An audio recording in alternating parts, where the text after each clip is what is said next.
I have drawn up an arbitrary table for a change in society. Society begins at -11. If we apply this table to atheism, then -11 will execute atheists, those who encourage atheism, and atheism apologists. If we apply it to homosexuality, then we execute homosexuals, those who encourage it, and its apologists. So it goes for other things. In society today, we see various different progressions from -11 to n. I predict that we will return to -11, and we need to be ready for that moment. The elites want to go from -11 to n, not because they care about being at n, but because the journey fractures society. Society can be homogeneous and united around -11. Or say we go to 0.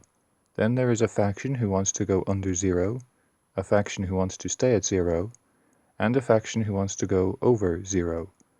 The elites can assemble any two to attack the third. The elites start the move off -11, but they eventually lose control over it. If you promote the idea that it is good to go from -11 to -10, then it must be even better to go to -9. Lots of people will push for -9 to show off what good people they are. For them it is not about the number, but about demonstrating wanting to go from one number to the next. They will push it to 0 and then beyond. They will also demonstrate what good people they are by policing those who do not want to push. If being at -9 is better than -10, then people should be shamed for being at -10 and doubly shamed for -11.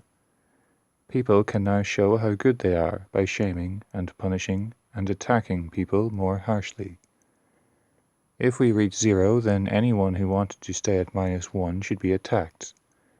To show how dedicated to 0 people are, they will attack those at -1 as hard as they would attack those at -2, -3, etc.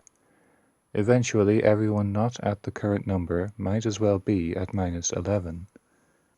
Now an increasing number of people only go along with the whole program for fear of being lumped in with the -11 crowd.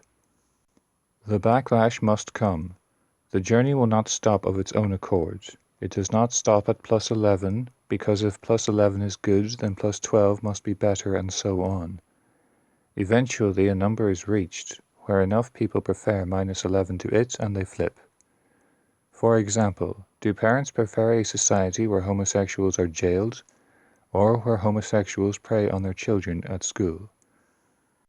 The flip will be total for at least 3 reasons.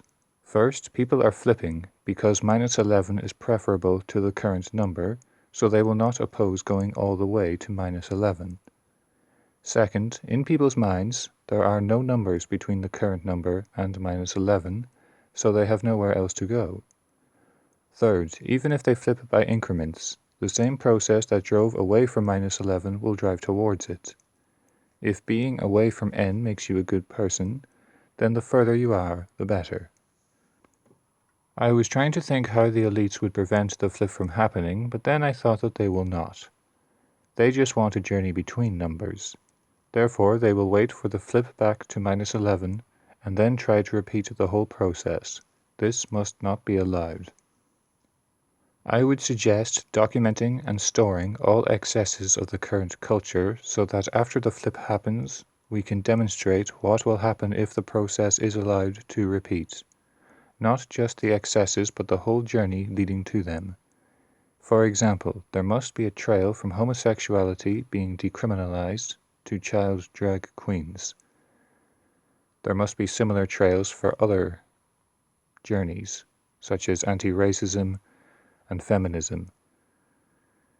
The elites will work to make people forget why they flipped, but we must be ready to remind them. I would also suggest infiltration of institutions. People scoff at infiltration. I do not mean getting into an institution and trying to change it from within. I mean getting into an institution, waiting for it to flip by itself, and then being in a position to prevent the cycle from repeating itself. I do not think that we need to worry too much about making the flip happen. though people should try if they can, the sooner the better. But rather we must worry about keeping it flipped when it does.